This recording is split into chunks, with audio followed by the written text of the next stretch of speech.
No live now. Coba cek kedengeran nggak, Beb? Halo, denger nggak? Belum ada orang nih. Wave, kedengeran nggak?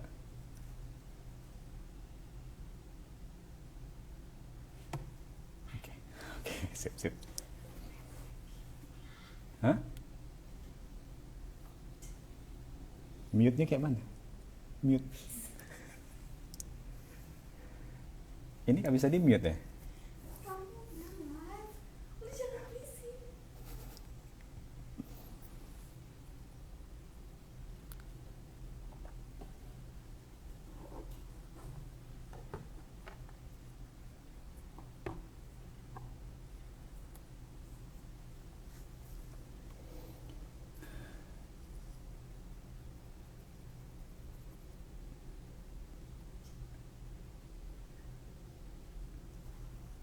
Assalamualaikum warahmatullahi wabarakatuh. Kedengeran ya suara ya? Oke, good ya. Eh, kita masih tunggu, masih 6 orang yang hadir. Jadi kita tunggu sebentar. Assalamualaikum warahmatullahi wabarakatuh. Terima kasih teman-teman, bapak-bapak, ibu-ibu yang sudah hadir di Jejak Jumat Kampus Keuangan Keluarga pada Jumat ini. Sambil menunggu yang lain datang, kita coba perkenalan sedikit. Apa sih Jejak Jumat? Seperti biasa, tiap Jumat tuh Kampus Keuangan Keluarga memberikan ada acara namanya Jejak Jumat di Instagram. Intinya sharing apapun itu sehubungan dengan keuangan atau yang lainnya. Nah, seperti biasanya yang handle adalah host kita Bu Dian atau Bu Kiki. Cuman nih sekarang ini nggak biasa. Alasannya karena supaya nggak terjadi konflik of interest. Karena nanti narasumber adalah orang terdekat dari Ibu Dian. Nah, jadi karena saat ini saya ditodong untuk menggantikan, saya coba dengan sebaik-baiknya. Tapi mohon maaf, nanti kalau misalnya Instagramnya agak-agak burem, itu bukan karena sinyal, mungkin karena hostnya. Jadi disclaimer dulu nih di awal. Baiklah, kita tunggu dulu dalam 1 menit 2 menit sampai semua mungkin teman-teman yang lain ikut bergabung. Nah, 1, 2, 3, 11 orang sudah. Kita tunggu 1 menit ya. Nanti kalau ada pertanyaan, coba kalau ada yang mau dites dulu supaya komennya kelihatan nggak, bisa ada yang request. Nah, itu baru kelihatan. Oke. Apa sih? Alhamdulillah sehat, Ibu. Tes. Nah, tes. Oke, ada emoji. Sambil menunggu kita ada teka-teki nih supaya ice breaking sedikit. Teka-tekinya paling gampang. Kalau yang benar dapat voucher ya. Setuju ya Bu Kiki atau Bu Dian? Setuju gak? Ini minta izin dulu nih. Oke, setuju gitu ya. Pertanyaan pertama. Ikan apa yang bisa nyanyi? Ini tuh teka-teki zaman jadul. Oh, nggak ada yang dapat nih kayaknya nih. Susah nggak pertanyaan ini? Mungkin nggak ada. Nah, dapat nih Una Here, ikan Fauzi, benar sekali. Syarifah, tolong Anda telat. Yang dapat cuma 1. Yang kedua, pertanyaan kedua. Telur apa yang tidak bisa pecah? Telur apa yang tidak bisa pecah? Kalau diinjak tidak pecah. 1, 2, 3, 4, 5. Nggak ada yang tahu ya? Nggak ada yang tahu nih. Ini memang level 3, level Ibaratnya kalau makaroni itu udah level paling pedas, itu level 11. Nah, dapat juga. Oke. Tawar-tawar, benar, benar, benar. Oke.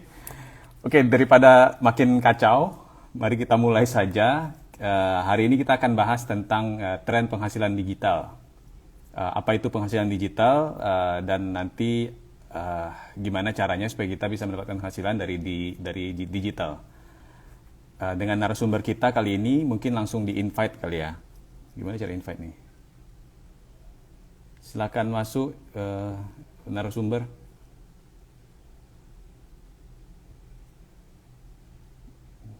Sebentar ya, ada gangguan teknis nih.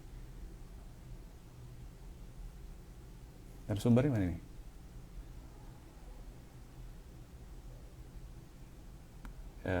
Sebentar. Ini ya, request ya. Oke. Ya, sudah di-invite. Narasumber. Oh, ini narasumber. Oke. Loh kok. Nah. Ya, ini narasumber kita. Assalamualaikum. Waalaikumsalam warahmatullahi wabarakatuh. Namanya, oke, sedikit perkenalan untuk narasumber kita kali ini dengan Bapak Doli Anggi Harahap. Waduh, Bapak. Terus domisili sekarang di KL. Aktivitas sehari-hari bekerja sebagai software engineer di salah satu perusahaan IT swasta di Kuala Lumpur. Profil lebih lanjut bisa dilihat di LinkedIn katanya. Oke. Oke, mari kita mulai. Pertama mungkin dijelaskan dulu. Mungkin banyak yang bertanya, maksud saya juga karena ini baru mungkin ya, nggak terlalu baru, cuman ini salah satu yang lagi ngetren juga tentang aset digital. Apa itu sih di aset digital? Mungkin Doli bisa jelaskan nanti apa itu aset digital. Apakah semua yang berbau digital itu bisa kita monetasi menjadi penghasilan? Banyak hal digital, misalnya jam digital, kalkulator digital, atau macam-macam gitu kan. Nah, coba dijelaskan aset digital. Assalamualaikum warahmatullahi wabarakatuh. Bismillah. Wah, ini ternyata extraordinary ya, nggak sangka tadi bisa hostnya sebegini meriah. Oke lah, tadi pertanyaannya tentang aset digital. Jadi sebenarnya di zaman sekarang ini kita itu hidup di 4.0, industri 4.0, di mana kebanyakan semua itu udah digitalisasi. Jadi segala macam resources yang bisa pakai dalam berbagai hal, termasuk media untuk marketing kayak poster, sekarang kan udah beralih ke situ kan. Buku juga jadi e-book, apalagi kita kayak video, YouTube, segala macam itu banyak pernak-pernik kecil-kecil itu perintilan yang bisa disebut sebagai aset digital. Bisa kita bilang seperti audio. Kalau orang buat musik mungkin dia perlu satu bunyi suara atau back sound effect. Itu bisa dijadikan suara burung yang dimasukin ke dalam video. Itu bisa disebut aset digital. Selama bisa menghasilkan juga, kemungkinan semua bisa menghasilkan sebenarnya, kalau mau aja dicari cara memonetisasinya. Monetize. Ya. Jadi itu tadi contoh-contohnya itu tadi kayak audio, bisa juga mungkin gambar flat ke ilustrasi, bisa juga contoh apalagi ya, kayak di YouTube mungkin ada bumper in, bumper out. Itu juga bisa dimonetasi sebenarnya untuk dijual sebagai aset digital. Nah, kebetulan saya berkecimpung mendalami dunia phone sebagai salah satu bentuk aset digital. Oke. Begitu kira-kira. Berarti kalau saya sih mikirnya dulu aset digital tuh agak ribet ya, misalnya bikin desain itu kan memang susah, artinya perlu mungkin banyak waktu, atau bikin YouTube. YouTube pun itu bisa dibilang aset digital ya berarti ya. Nah, Benar-benar. ternyata YouTube banyak hal secara lain, keseluruhannya.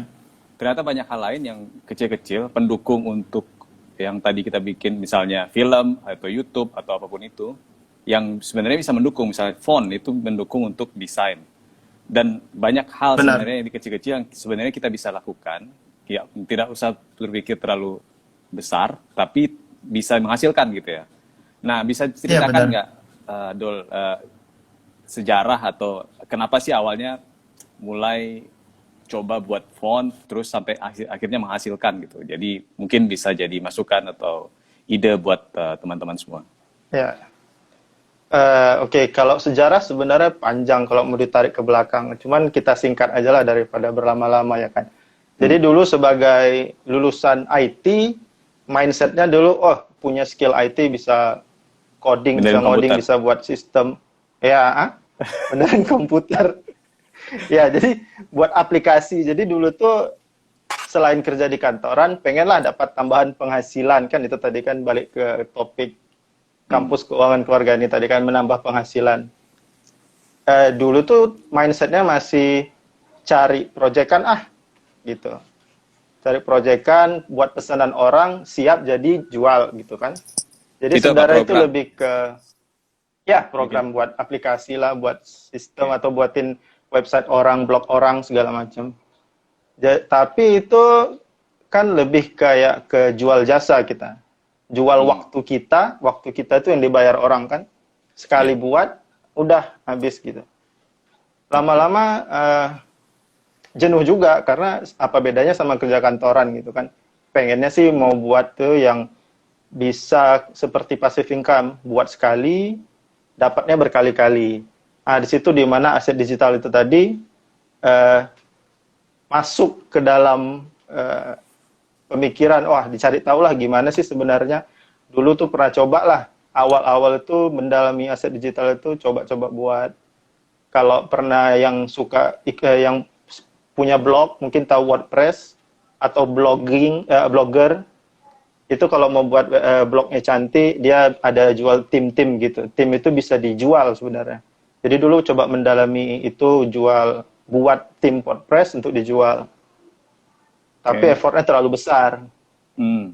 Panjang tarik kemari, karena sering nonton YouTube dan segala macam, adalah muncul satu YouTube di recommended list gitu kan.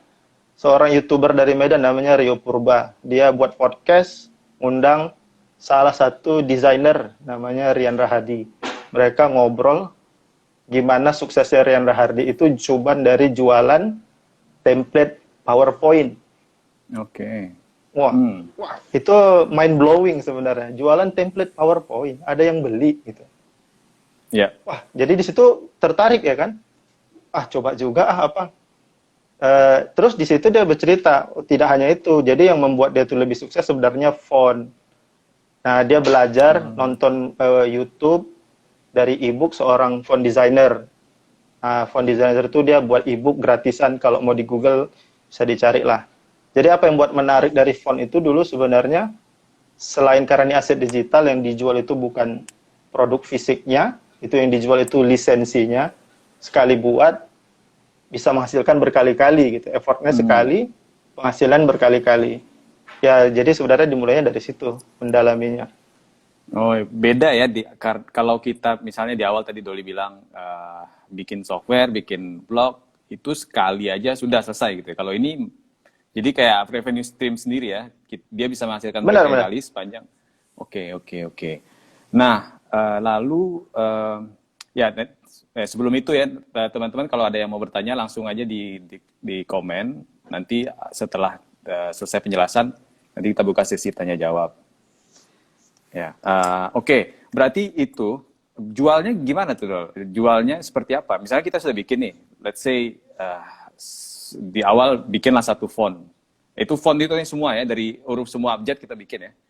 Nanti Iya, memasarkannya bagaimana? Dan terus siapa yang pembeli? Yang beli biasanya siapa gitu? wah, ini pertanyaan yang bagus sebenarnya. Ya, jadi memasarkan aset digital itu yang agak sulit sebenarnya. Tapi akan jadi mudah selama kita udah masuk ke dalam, berkecimpung dalam komunitas sebenarnya. Jadi kita saling tukar informasi, kurang lebih begitulah. Nanti ada yang recommended, oh di sini ada marketplace baru. Syaratnya untuk masuk bisa jualan di marketplace itu apa? Nah, jadi situ bisa berbagi informasi. Tapi sebenarnya intinya memarketkan itu ya langsung jualan aja di publik. Banyak marketplace aset digital di luar sana yang menyediakan jasa untuk kita membuka shop di situ. Kayak Shopee lah, Lazada kan jualan juga kan. Itu kan marketplace. Ini ada marketplace untuk jualan aset digital sebenarnya. Apa tuh contohnya? Dan ada banyak. Itu yang besar itu kayak Envato, Envato Market, apalagi ada Creative Market, ada Font Bundles untuk font, ada Creative Fabrica yang gimana? Ada syaratnya nggak supaya bisa masuk marketplace? Apa mesti ada ketentuan tertentu atau siapapun bisa masuk gitu? Tergantung sih, kalau yang marketplace baru dia seleksi itu agak kurang strict gitu, karena dia juga mau ngembangin portofolio dia kan. Tapi kalau udah marketplace yang udah steady, udah stable, udah punya target sendiri, mereka udah punya market sendiri, seleksinya lebih susah sih. Mereka banyak minta kualitas ke portofolio kita juga. Oke. Terus berapa lama dari awal buat sampai akhirnya menghasilkan?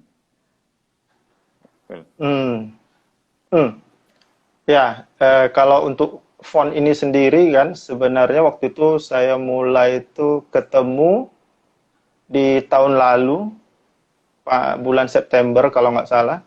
Itu mulai tuh belajar dari awal tuh buat font.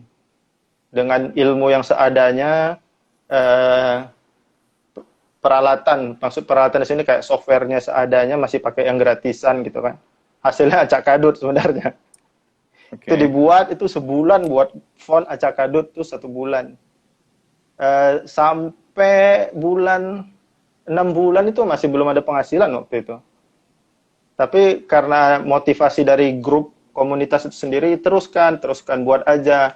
Kualitas akan berkembang seiring proses, kata mereka. Oke lah. Alhamdulillah di bulan ke-7 itu di situ agak sebagai pencetus, diteruskan gitu. Karena ada satu sale yang sangat tidak diduga-duga itu. Oke. Ya. Menambah semangat gitu ya. Menambah semangat. Yang lucunya, baru cuan itu di bulan ke-7 berarti kan. Bulan Mei 2020 baru. Ya. Tapi dari yang sepanjang 7 bulan itu memang komitmen dan konsistensi itu yang perlu dijaga sebenarnya. Mesti menghasilkan terus gitu ya, nggak cuma sekali stop berhenti, sudah tunggu berdoa betul. Gitu ya. Oke. Ya, alhamdulillah sekarang ya enak sih udah. Dengan font yang 7 bulan dibuat yang tidak menghasilkan itu, sekarang alhamdulillah menghasilkan gitu. Itu udah tadi enaknya aset digital kan. Dibuatnya 7 bulan yang lalu, dapatnya sekarang. Dan masih menghasilkan sampai sekarang gitu. Iya, masih menghasilkan sampai sekarang, alhamdulillah. Nah, terus modalnya apa? Kalau bisa di-sharing, modalnya apa cukup untuk, karena ini kan bikin font ya, mungkin apa saja cukup satu komputer, terus apa lagi gitu, atau ada modal-modal tertentu nggak yang bisa di-sharing? Atau punya tergantung keahlian aset, tertentu? Ya. Keahlian sebenarnya lebih ke orang yang punya talent pasti bersyukur lah dengan talentnya. Tapi orang yang nggak punya talent kayak saya gini, bukan berarti kita tidak bisa. Belajar aja. Merendah Pak. Ajar aja. Oke. Ya merendah untuk dinaikkan gitu kan. Oke, nanti saya naikkan Pak. Entah apa. Jadi tadi kalau dibilang modal, ya komputer pasti ya. Nggak juga sih. Ada juga orang yang jualan ilustrasi itu dia buat pakai iPad. Buat gambar, ilustrasi, dia pakai iPad. Ya dia dijual gambar ilustrasinya itu bisa. Software yang penting itu sebenarnya. Software, modalnya itu besar di software. Kayak yang udah terkenal ya, yang udah standar di dunia desain mungkin Adobe Suite itu ya, kelompok softwarenya Adobe itu langganan tiap bulan. Itu juga investasi dulu. 7 bulan tidak menghasilkan, langganan Adobe bayar sendiri. Sekarang alhamdulillah dia udah dibayarin sendiri sama akunnya. Hmm. Tapi Software lah, kalaupun modalnya itu di software. nggak ada, kita bukan berarti tidak bisa mulai ya, tetap bisa kan? Karena sebenarnya itu kan udah yang kita pakai sehari-hari. Komputer seharusnya sehari-hari kita pakai iPad, mungkin daripada dipakai untuk nonton YouTube, untuk main game, mungkin sekarang bisa dijadikan alat untuk penghasilan Ya gitu. benar. Jadi sebenarnya banyak. Tapi tadi sebenarnya kalau software juga ada yang sih yang gratisan. Ada yang Banyak gratisan. yang gratisan, tapi dengan fitur yang lebih terbatas. Kalau Oke. bertahan dengan itu ya mungkin ya nggak apa-apa juga sih kalau bisa live with it gitu. Tapi dengan mungkin software yang berbayar, fiturnya lebih lengkap, lebih cepat menghasilkan gitu. Ya, Gitu. Nah, sekarang namanya bisnis tuh kan nggak selalu lancar ya. Nah, apapun itu gitu. Nah, termasuk di bisnis digital ini. Nah, apa misalnya tantangan-tantangan atau kendala-kendala yang dihadapi yang bisa di-sharing nih untuk teman-teman yang mau mulai? nah gimana? Kedengaran nggak? Tantangan. Iya, Oh dengar. oke. Oke, sebelum dijawab, Tantangan. tunggu dulu, Pak Oh, ya. Dodi. Tunggu dulu. Mari Oke, kita lihat oke. dulu pertanyaan-pertanyaannya udah mulai banyak nih. Sebentar ya. Belum banyak ya? Udah mulai banyak dari awal. Mungkin nanti sekalian dijawab, mungkin dimulai dari yang pertama. Ini masih telur tawar di sini, bentar. Masih bukan ini. Ya, pertanyaan pertama itu dari aduh, bentar, sedikit maaf ya ternyata ini. Oke, dari Mbak Indri Lamida, boleh share nggak gimana market aset digital ini? Nah, Oh, langsung oke. dijawab. Duh, Langsung dijawab. langsung aja. Marketnya sebenarnya gede ya, karena gede untuk di luar sana, di dunia pertama itu kayak di Amerika, di Eropa, karena mereka lebih aware dengan lisensi. Jadi mereka tahu aset digital itu mereka dapat di internet bukan berarti mereka bisa langsung pakai. Mereka tahu oh ini milik seseorang. Ada hak guna pakainya yang harus ditunaikan, dibayarkan dalam bentuk lisensi. Jadi itu sebenarnya kalau mau dibilang itu luas. Di Indonesia sudah mulai itu yang besar-besar kayak production house atau jasa periklanan, walaupun masih ada juga yang bermain curi-curi gitu. Mereka download aja di internet, dia pakai di iklan. Wah, ketahuan itu aset saya. Itu kayak gitu itu hati-hati. Kita pun sebagai end user kayak kita ini juga hati-hati dengan lisensi. Jadi balik lagi ke market tadi sebenarnya luas. Kayak di Amerika itu market terbesar mungkin untuk crafting. Itu mereka di sana orang-orang itu suka jualan kayak t-shirt itu buat sendiri, tulisan Dad Love Daughter, something like that gitu kan. Itu desainnya tuh mereka yang para pembuat itu tinggal ambil dari marketplace atau mereka mau desain sendiri pakai font yang unyu-unyu, mereka beli dari marketplace. Ya, gitulah marketnya besar sebenarnya. Semua Mulai perlu dari font ya.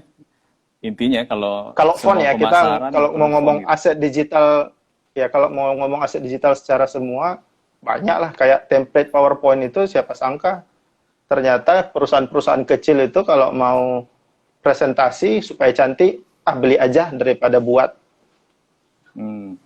Intinya Itulah, banyak jadi ya, marketnya sebenarnya luas.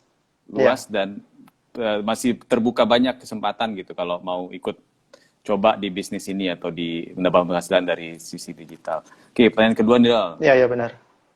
Dari Apa Mbak itu? Una, bagaimana strategi agar hasil yang dibuat punya keunikan sendiri? Nah, apa gitu tips and tricksnya? Waduh, itu rahasia memang dapur. masih dicari sebenarnya. Enggak juga, sebenarnya itu juga masih dicari. Sebenarnya itu lebih ke skill kreativitas orang desain mungkin ya. Oke. Saya sendiri kan memang bukan orang desain, jadi kreativitas di situ agak susah untuk mengeksplornya. Tapi tetap Jadi masih bisa lebih kita ini ya, tetap masih dijual, jangan khawatir mungkin gitu jadi ya, bisa. Itu kayak ada quote orang itu, kalau di desain itu jangan takut mau jualan aset digital karena sebagus-bagus, secantik-cantik desain kita pasti ada yang nggak suka. Sejelek-jelek desain kita pasti ada yang suka. Nah, itu dia. quote dari Rio Purba itu ya. Rio Quote of Purba. the year. Bukan punya saya. Oke, dua lagi nih pertanyaan sebelum kita nanti masuk ke tantangan-tantangan ya. Modal, oke, dari Mbak Indri, sebelum buat bisnis, gimana tuh bisnis plan-nya, apa modal yang disiapkan? Tadi mungkin udah terjawab sedikit ya, mungkin kalau ada yang mau ditambahkan. Aduh, bisnis plan ini sebenarnya nggak ada bisnis plan ya, ini langsung terjun masuk berenang aja ini. Oh gitu, oke. Karena Dan modal kebetulan- tadi, modal yang udah ada aja ya, berarti ya, tambah software gitu ya. Iya, betul. Modal yang udah ada, dimaksimalkan. Nah, pertanyaan berikutnya nih, membuat satu jenis font itu berapa lama dan sejauh mana tingkat kesulitannya dari Mbak DDTA? Oh, tergantung. Untuk saya sendiri, mungkin untuk orang-orang masing-masing berbeda. Untuk saya sendiri tuh buat font yang melingkar-lingkar kayak tanda tangan gitu, itu banyak tuh. Itu suka tuh dia beli orang film untuk poster movie-nya gitu. Tulisan nama kredit pemain film. Itu tulisan yang meliuk-liuk gitu, itu agak susah. Itu tingkat kerumitannya dari mulai ngatur jarak antar huruf, kalau huruf ini jumpa huruf ini jaraknya gimana. Nah, itu dia. Kalau mau mudah ya huruf yang unyu-unyu kayak tulisan anak-anak itu paling mudah. Berapa Dan lama sekarang saya biasanya mau itu? fokusnya ke situ. Kalau unyu-unyu gitu, kalau diseriusin mungkin 2 hari siap. Oke. Ya, 2 kalau hari yang, bukan yang 24 bagus jam ya? bukan 24 jam. Mungkin masih sehari di sela-sela- spend 2 di jam. sela-sela Gitu. kerja ya? Masih di sela-sela kerja ya. Oke. Kalau nggak marah lah orang rumah ya kan. Ya, Depan betul, laptop, betul. depan komputer aja. Tapi lama-lama orang rumah ikut juga. Ikut juga ya? Oh, Ikut juga. Makanya tadi nggak bisa jadi host kan. conflict of interest. Iya. Oke, nah lanjut ke pertanyaan tadi Dol. Tantangan-tantangan dan tips and trick buat kalau yang mau ikutan nih, mau coba atau bukan mau coba malah pengen menseriusi gitu. Tantangannya dulu dari tantangan, kendala-kendala. Tantangannya ya.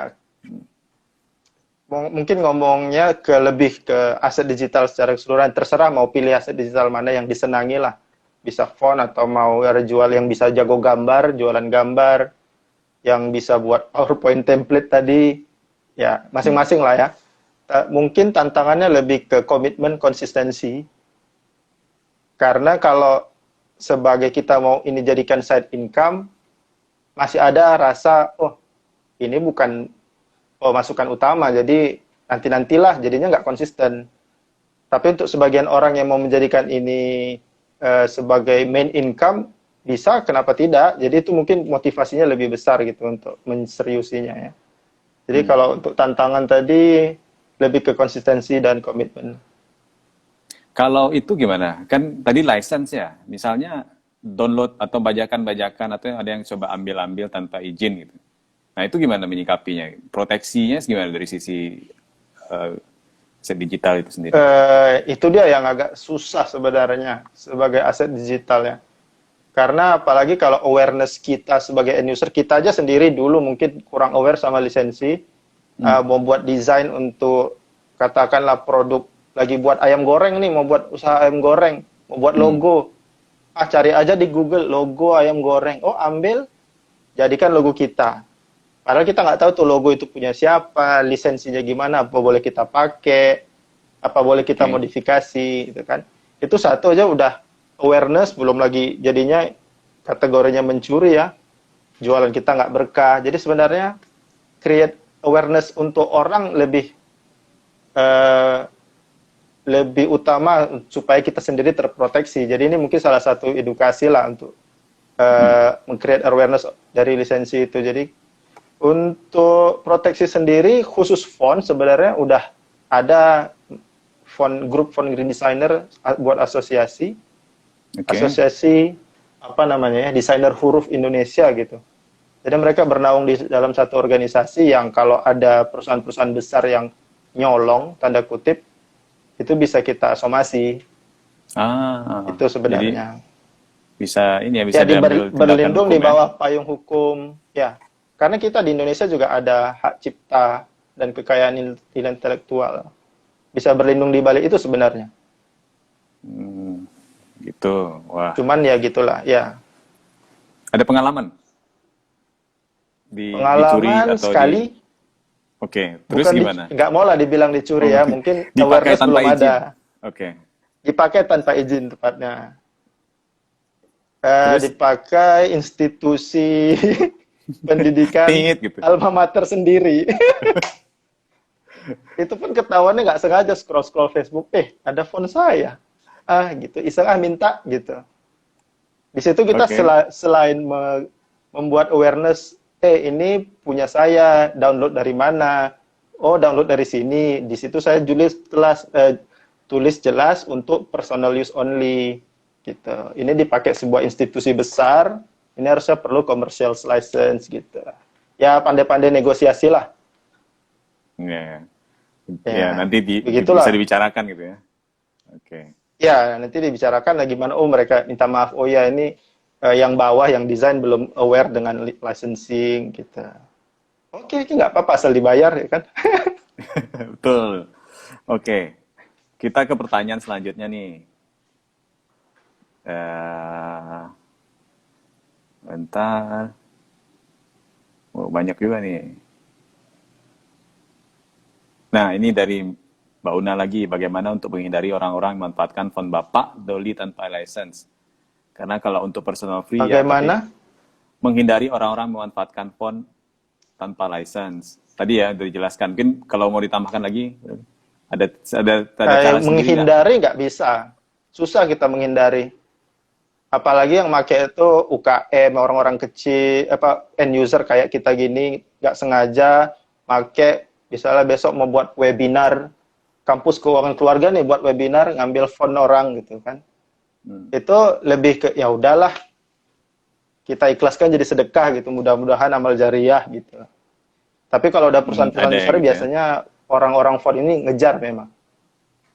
Ya, apalagi lihat-lihat juga YouTuber gitu ya. atau influencer Instagram, itu penghasilan mereka besar, itu harus dikejar. Dan tadi udah ada asosiasi yang bantuin ya sebenarnya kalau ada ada permasalahan juga. Ya, benar. Tapi itu khusus font, yang nggak tahu yang aset digital lain itu cemplungi dulu lah ke komunitas mereka. Intinya kalau udah bergabung harus ikut komunitas supaya satu belajar dan punya bisa ada backup kan, bisa dirame-ramein gitu. Tidak ketinggalan informasi, dan untungnya juga kan mereka masing-masing juga kadang pasang mata itu untuk font saya dipakai enggak. Kadang-kadang mereka tahu, oh ini fontnya si ini gitu.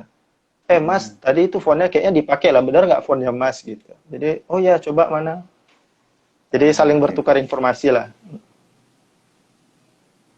Oke. Lanjut ya. Pertanyaan dari Umu Hanif. Personal use only itu batasannya apa? Kalau buat watermark untuk foto sendiri, apa termasuk di luar batasan personal use only itu? Apa tuh? Ya, Misalnya, sebenarnya kalau misalnya Instagram pribadi, definisi, bukan untuk di Instagram pribadi dipakai gitu. Tapi itu kan sebenarnya untuk publik. Itu kan wilayah publik. Apakah itu termasuk personal atau apa? Ya, sebenarnya definisi dari personal use only itu kembali ditanyakan ke yang punya barang sebenarnya. Tapi secara general personal use only, karena lisensi itu berbeda-beda tergantung orangnya si penjual. Itu kecuali dia buat ikut standar lisensi ini gitu. Ada standar lisensi aset digital tuh ada, kayak yang untuk software tuh kayak adalah pokoknya. Ada standarnya, tapi biasanya orang aset digital kayak font gini dia buat lisensi sendiri masing-masing. Jadi mau tahu detailnya tanya ke yang punya. Tapi secara general untuk personal use only ini sebenarnya batasannya ya selama tidak menghasilkan uang yang dipakai masih consider sebagai personal use only. Individu ya. Tapi kalau udah organisasi, institusi, mau dia bilang itu tidak dipakai untuk menghasilkan, tetap itu masuk jatuhnya ke commercial use karena dia sebuah institusi. Balik kepada budi bahasa lah. Misalnya nih yayasan panti asuhan gitu kan, dia pakai untuk cari dana, ya kita sebagai desainer juga, oh ya udahlah, amal jariah kan gitu masa. Berarti bersedekah juga kan? Maksudnya sedekah Ya juga nih kita. bersedekah juga. Sedekah digital ya. Sedekah digital. Nah, menarik juga nih sedekah Iya. digital. Oke. Nah, pertanyaan selanjutnya dari Mbak Siska. Untuk menjadi font designer, apakah perlu IT knowledge atau bisa learning by doing? Font designer spesifik ya. Sebenarnya nggak perlu IT knowledge lah. Selama bisa pakai komputer, ya learning by doing gitu. Lebih ke pemahaman bentuk huruf. Huruf itu gimana bentuknya, kepalanya di mana, ekornya di mana, aturan jarak huruf diagonal dengan huruf lurus. Ya sebenarnya learning by doing lebih ke learning by doing. Siapapun bisa kalau saya bilang. Ada itu temen tapi dibilang mereka itu dia tukang martabak, nggak tahu benda tukang martabak atau enggak ya, tapi di grup komunitas itu dia terkenalnya si tukang martabak jualan font, akhirnya martabaknya jadi side income, fontnya jadi main income. Wih, Itu jadi daripada bikin cerita sih, martabak, bikin maksudnya. font ya. Oke, Tapi oke. dia masih jualan martabak sih katanya ya, nggak tahu juga Hobi-hobi. saya. Hobi. Nah, pertanyaan lagi nih, ini lumayan banyak nih. Sebentar. Ini kekinian nih pertanyaannya. Ada nggak cara ngedetect bahwa itu font kita? Apa kayak film startup tuh yang bisa scan tulisan tangan, langsung ketahuan si Dohan. Siapa namanya? Dohannya siapa gitu. Dengar dong? Dohan. Bukan. Oke, Ap- dapat. gim- Da- Ya, lanjut. Tunggu dulu. Dapat sih tadi itu apa namanya? Ngedetectnya gimana tuh? Ngedetect. Belum ada sih sebenarnya software atau aplikasi yang bisa detect 100% akurat karena banyak banget itu yang di luar sana itu fontnya mirip-mirip. Jadi lebih ke ingat sendirilah font sendiri. Gitu ya. Tapi font itu kan banyak yang mirip sebenarnya kan. Banyak yang mirip. Jadi gimana tuh? Misalnya, oh ternyata dia bilang, oh ini bukan font Anda, ini font saya nih. Gitu. Jadi dia klaim, Oh iya, membuktikannya mintalah gimana? itunya, filenya mana, file fontnya gitu. Ya, Kalau, file fontnya yang mana? Ya, bisa dibuka di propertiesnya ketahuan siapa yang desain gitu, Pak. oh gitu, Ada metadatanya kan. panggil Roy Suryo. Dol Suryo pun cukup, Dol Suryo. Oke. Nah, ini kata Umu Hanif lagi, karena fotografer kan sering ambil itu font untuk ambil font Iya, buat benar. watermark. Itu gimana tuh kalau buat watermark? Itu Ya itu maksudnya tadi, personal ya?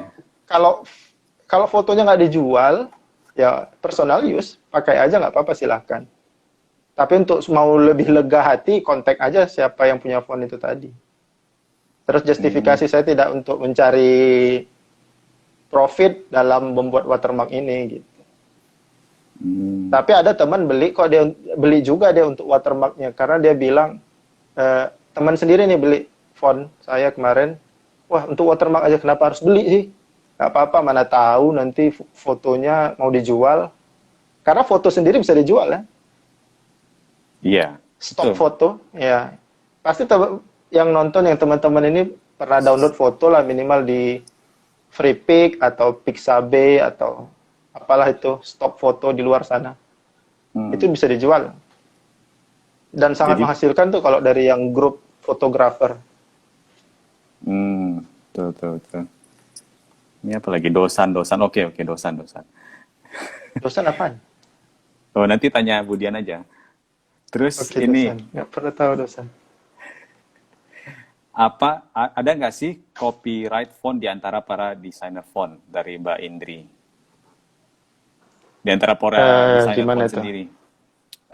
Mungkin ini lagi kesepakatan di antara para desainer font gitu. Kalau dia ada copyright antara masing-masing mereka gitu.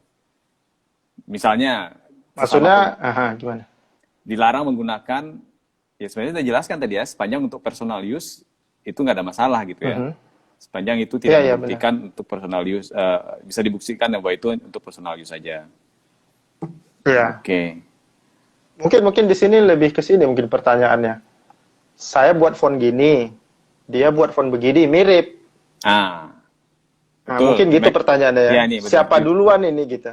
Nah ya Biasanya ini itu ditambahin nih dari Mbak Indri. Maksudnya make sure desain font kita itu nggak mirip-mirip font lain gitu. Jadi sejauh mana gitu ke tingkat sensitivitas fontnya itu supaya bisa dibilang nggak serupa gitu. eh susah ini sebenarnya yang bagian abu-abu sebenarnya. Karena mau dibilang mirip itu sebenarnya harusnya nggak mirip gitu. Kalau mau keluar dari kreativitas sendiri.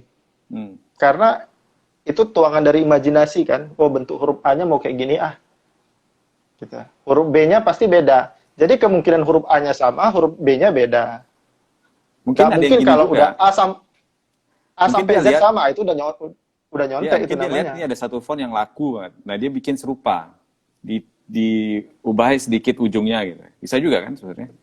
Nah itu kan dari sisi Sebenarnya etika dia mudah membajak, cuman iya. secara hukum atau secara apa ya, secara copyright-nya enggak gitu. Gitu. Nah itu ada kesepakatan nggak di Secara antara para hak pembuat cipta font? benar. Itu jatuhnya ke plagiarism mungkin ya. Hmm. Secara hukum juga nggak ada definisinya mungkin yang setahu saya. Jadi lebih ke hukum sosial mungkin. Oh itu tukang nyontek gitu. Dikucilkan gitu ya. Tukang ATM. Kan tuh lagi populer tuh ATM.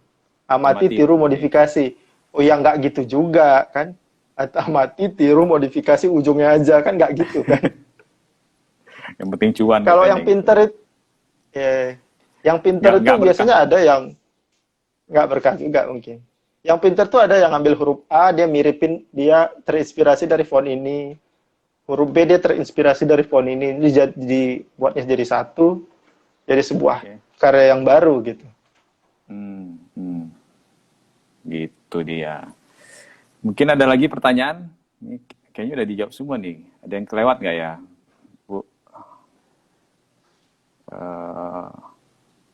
Ini tadi ya, ada websitenya tadi apa ya untuk font, Dol? Bisa dibagi nggak? Kalau mau Untuk lihat. font banyak sih sebenarnya, banyak ya. Ada font bundles, ada Creative Fabrica, ada Creative Market, ada Envato Market, Envato Elements, ada Sofonsi, banyak Itu lah. semua Ada luar ya? JPEG. Nggak ada yang lokal ya? Nggak ada yang Indonesia punya ya? Marketplace. Pernah ada orang lokal buat, nggak kuat maintainnya, biayanya besar. Katanya sih ya. Nah itu berarti Orang luar tuh kuat di modal kayaknya. perlu ini ya Ya berarti. gimana? Untuk, kan misalnya kita udah masarin tuh font. Berarti paling nggak kita punya rekening yang bisa transfer. Gimana sih pembayarannya sih gimana biasanya? Oh, standarnya sih yang masih standar di luar sana pakai PayPal ya. Oke, punya account PayPal Jadi atau ya di setiap marketplace itu nanti dia ada walletnya sendiri, masuk ke earning walletnya di marketplace itu. Tinggal kita kapan mau tarik ke PayPal. kalau nggak ada Bisa PayPal tarik bisa langsung juga? ke bank. Bisa Oh, bisa bisa ya? langsung tarik ke bank, tapi prosesnya lebih lama ya. Oke, Karena transfer antar bank biasanya lama gitu. ya. Oke, pertanyaan selanjutnya. Tadi ada satu pertanyaan nih. Oke, ada nggak tips untuk mencari keunikan dalam pembuatan font itu sendiri dari Mbak Firda? Tulisan tangan. Tulisan tangan pasti unik. Kayak manapun nggak mungkin sama. Pas lagi ngantuk, tulisan tangan itu unik. Pas lagi sakit perut, tulisan tangan itu bisa unik. Jadi Bengkok sedikit, unik. tergantung mood juga ya? Bisa juga Tergantung beda-beda mood, ya. Bisa. Tulisan tangan anak, nah itu udah pernah itu kok. Tulisan tangan kakak, tulisan tangan istri. Udah diberdayakan semua ini. Tulisan anak pas dimarahi, tulisan lagi berantem, tulis lagi menghasilkan juga berarti. Berarti paling nggak punya Tulisan, punya stylus atau apa ya biar gampang ya.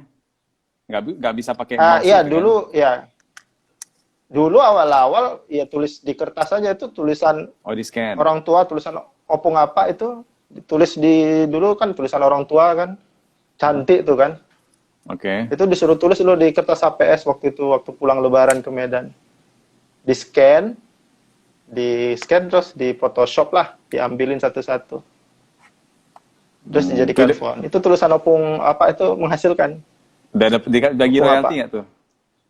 Enggak usah lah. Nggak usah. Pahala untuk anak. Oke. Nah, pertanyaan lagi nih, Mbak Una. Mbak Una ini paling banyak pertanyaan nih. Di dalam lajur keuangan, item pos pengeluarannya apa saja selain Adobe? Apalagi apa pengeluaran Eh, bulanan atau Pengeluaran bulanan saya karena di sini juga di aset digital perlu jualan untuk marketing font itu kan harus ada poster supaya kita showcase fontnya dipakai dalam misalnya untuk marketing buat produk misalnya cantik nggak fontnya kan kita buat desain itu kan. Nah, untuk ngebuat desain itu nggak mungkin lah ngebuat sendiri. Akhirnya berlangganan juga di Freepik untuk Oke. ambil-ngambil aset mereka bisa kita pakai. Jadi Kita beli berlangganan di aset. Freepik itu satu poin. Beli lisensinya mereka lah beli, boleh oke. dipakai. Ya, apalagi ya Oke, oke. Adobe-nya sendiri dulu yang besar itu beli software fontnya itu nabung tuh dari jualan font nabung untuk beli software fontnya karena nggak murah mahal. Oke. Software fontnya sendiri mahal. Biar menambah motivasi nih, kira-kira Dol. Kalau yang Ya. pemula dan sampai yang expert itu berapa tuh penghasilannya untuk dapat dari font jualan font ini? Oh itu oke. Ini menarik ini. Dulu saya tertarik juga karena yang memotivasi itu si Mas itu yang punya ebook namanya si Rojudin. Itu dia cerita tuh dia buat ebook itu mantep lah. Dia komikus. Jadi dia buat Oke. cerita. Dari dia tuh dulu dulu tuh dia komikus, komiknya nggak laku, hutang sana sini gitulah dia bilang di komiknya Dramatis itu. ya. Oke.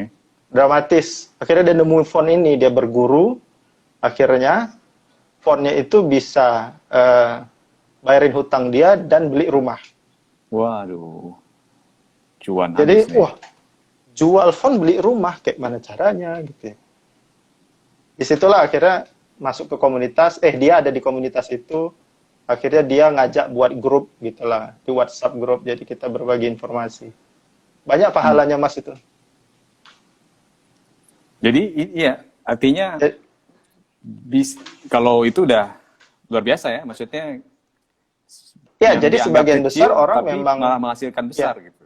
Yang sebenarnya benar-benar. kalau kita tekun, kita berani mencoba dan berdoa, mungkin menghasilkan gitu. Dan nggak perlu khawatir sebenarnya kan gitu kan. Ya betul. Ya berserah diri kepada Allah lah ya. Kalau rezeki nggak kemana gitu. Kalau buat font 1,5 bulan itu sampai 4 bulan 5 bulan nggak laku-laku. Ada buat font 2 jam laku, cuan besar. Jadi rezeki udah Allah yang ngatur. Iya, sama dulu pernah ada gini Dol. Katanya kita tuh masing-masing manusia punya kuota gagal masing-masing gitu. Jadi misalnya ada orang yang kuota gagalnya 10, ada orang yang kuota gagalnya 100. Nah, karena kita nggak tahu kuota gagal kita berapa, jangan-jangan kita di kuota gagal yang 9 kita udah menyerah. Padahal cuma sekali lagi kita bisa menghasilkan gitu. Wah. Nah, itu dia sedikit Insightful sekali ini. dari pengalaman hidup, ya kan? Wes. Nah, jadi intinya jangan berhenti mencoba gitu kan, jangan menyerah kata Jangan Demas. berhenti mencoba, betul. Ya, serian deh Mas. Nah ini udah. Ya, jadi tadi tuh motivasinya Coba. mungkin ya sering-sering tukar pikiran, tukar informasi, tanya-tanya earningnya berapa Mas bulan ini gitu. Itu jadi motivasi sebenarnya, bukan untuk sombong-sombongan. Jadi di komunitas sendiri itu, oh iya dapatnya alhamdulillah segini gitu. Untuk saya sendiri ini masih kan? Ya, apa ini? Dan Doli tadi setelah 7 bulan dia baru menghasilkan, dan artinya ya akhirnya 7 bulan menunggu dan setelah itu sudah. Jadi ya itu tadi mungkin Sudah, alhamdulillah jatah sampai nunggunya seperti itu. Ya, jadi ya 7 bulan mungkin jatah nunggunya ya. Ya jadi mungkin untuk motivasi lagi ya, untuk saya ini memang masih side income. Karena nggak gede lah, alhamdulillah ada cukup dari jualan font, dari buat font. Tapi untuk sebagian orang besar di luar sana itu main income, dan main income-nya itu kalau mau disebut nominal, wow, gitu. Boleh sebut nominal nggak nih? Orang yang pernah saya tahu jualan font 1 bulan, ada yang jualan font 1 bulan 250 juta. Waduh. Aduh, itu ngelihatnya Jadi Mas tuh nge-share, langsung ini ya, kok bisa gitu ya Mas ya? siapin suara trisan habis itu kalau ngeliat itu ya. Tapi ya Oh itu lagi, janganlah, beda-beda, biar masing-masing kerjaannya jadi beda-beda. jadi side income kan gitu. Ya, nggak langsung seperti itu, nggak mungkin langsung ujuk-ujuk 250 juta. Kecuali Iya kemarin tuh yang betul. dapat apa? Dapat meteor jatuh dari, Meteor, oh iya. nah itu yang Tungguin dia meteor berhasil. aja nggak kita? Ya, ya sedikit story bahwa di Medan, di Sumatera Utara ada yang menemukan batu meteor, dia berhasil jual 200 juta dolar. Nah, jadi ini juga aset nih, aset ekstraterestrial. Itu Oke, jejak terus Jumat kapan diundang itu? nanti kita undang Perlu abang diundang itu itu. ya. Iya, benar. Nah, apakah hasil fund ini bisa dijadikan pos simpanan, misalnya pos pendidikan anak atau pos dana pensiun? Nah, bisa harusnya kan? Bisa. Bisa sekali, Bisa bisa sekali. sekali. Ya. Intinya itu kan termasuk penghasilan yang kita bisa simpan, kita Ya bisa betul. bisa simpan untuk ini. Ya besar kecilnya kan relatif untuk orangnya kan. Nah, Dol, kalau yang mau belajar gimana, Dol? Ada atau nanti ada follow Instagram atau YouTube atau apa gitu ya? Bisa belajar sama Bang Doli atau dari siapa gitu untuk lebih lanjutnya. Aduh Kalau inilah mungkin dia nggak kalau puas nih. masalah belajar nih saya sendiri nggak pandai ngajar, ini ngajar istri pun agak susah. Oh, itu beda. Eh, Lanjut. beda. Oh gitu. Jadi sebenarnya banyak di luar sana di YouTube, tapi kalau mau enak tuh cari e-booknya namanya Muhammad Sirojudin. Judul e-booknya apa ya? Judul e-booknya Belajar Font dari Zero to Hero kalau nggak salah. Aha. Nah, itu bisa cari e-booknya itu yang pertama saya baca, wah. Jadi di situ dia detail kemana dulu, softwarenya apa, kalau udah jual marketingnya kemana, dan jualnya kemana. Hmm. Itu detail. Dari situ mudah-mudahan terbuka, oh tahu nyari kemana, komunitasnya mana gitu. Kalau khusus font ya, khusus yang kalau yang lain-lain kurang tahu saya. Hmm. Nanti tanya-tanya Doli juga bisa gitu ya. Kalau misalnya Bisa, ada yang bisa, belum bisa. puas nih. Bisa ke Doli Abudanya ini bisa atau ke 3D STD, nama brand 3D kami SD ya, 3D STD. Instagram. Itu sangat filosofi itu, 3D STD. Ya, nanti di-share ya di situ ya. Di abis ini nanti di-share. Ya, Oke. bisa ditengok juga mungkin di 3dstd.com kalau mau lihat-lihat portofolio kami. Ya, yang Belum sekalian banyak gitulah. dan jangan lupa kalau sekalian yang mau download gitu ya untuk Ya, mau download beli gitu. Boleh juga. Disupport produk lokal disupport gitu kan. produk-produk lokal. Oke. Oke, kayaknya udah habis nih Dol. 6 menit lagi selesai. Mungkin itu saja kali ya yang jejak Jumat kali ini. Intinya tadi yaitu terima kasih atas Doli yang telah berbagi. Intinya kalau mau berusaha sebenarnya banyak cara gitu kan, untuk mendapatkan penghasilan tambahan. Nggak cuman cara lama yang kita berpikir kita mesti jualan jualan apa gitu. Itu juga bisa. Cuman kalaupun ini ada cara baru yang sebenarnya terbuka dan lumayan cuan gitu. Yang tadi Doli bilang bisa ada yang bisa sampai beli rumah dan segala macam. Yang sebenarnya kalau kita tekuni dan kita coba bisa jadi itu menjadi ladang rezeki selanjutnya gitu. Jadi ya mudah-mudahan lah ini menjadi manfaat bagi kita semua dan ada quote nggak dari Pak Doli nih katanya. Ada pesan-pesan terakhir Waduh, sebelum kita tutup nih. waduh. Jadi mungkin kalau pesan-pesan terakhir, eh, kalau dibilang orang zaman sekarang susah nggak ada kerja, kayaknya itu dia kurang kurang searching, nah gitu. Jadi searching banyak-banyak lah untuk peluang mencari penghasilan sampingan atau penghasilan utama gitu. Mungkin itu aja ya. Oke, Sering-sering searching, nonton-nonton sering-sering searching ya. YouTube, Ya, ya nonton carinya YouTube yang yang gini-gini bermanfaat lah. gitu. Iya, jangan Betul. yang Jangan ini aja. Ya udahlah, gitulah intinya. Oke, mungkin kita tutup saja ya berarti ya. Kalau nggak ada ya pertanyaan, terima kasih untuk yang sudah bergabung. Nanti kita jumpa lagi di jejak Jumat selanjutnya bersama host yang lebih benar. Dan mudah-mudahan jejak Jumat kali ini mendapat manfaat bagi kita semua. Assalamualaikum warahmatullahi wabarakatuh. Assalamualaikum warahmatullahi wabarakatuh. Ini N ya.